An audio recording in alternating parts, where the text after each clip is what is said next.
In the ancient Roman city of Pompeii, life flourished amidst bustling streets, grand villas, and lively markets.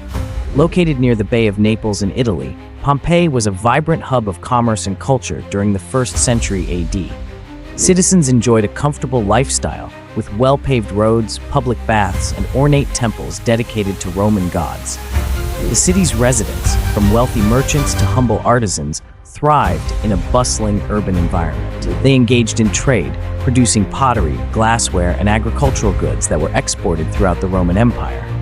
Pompeii's strategic location and thriving economy made it a coveted city among traders and travelers.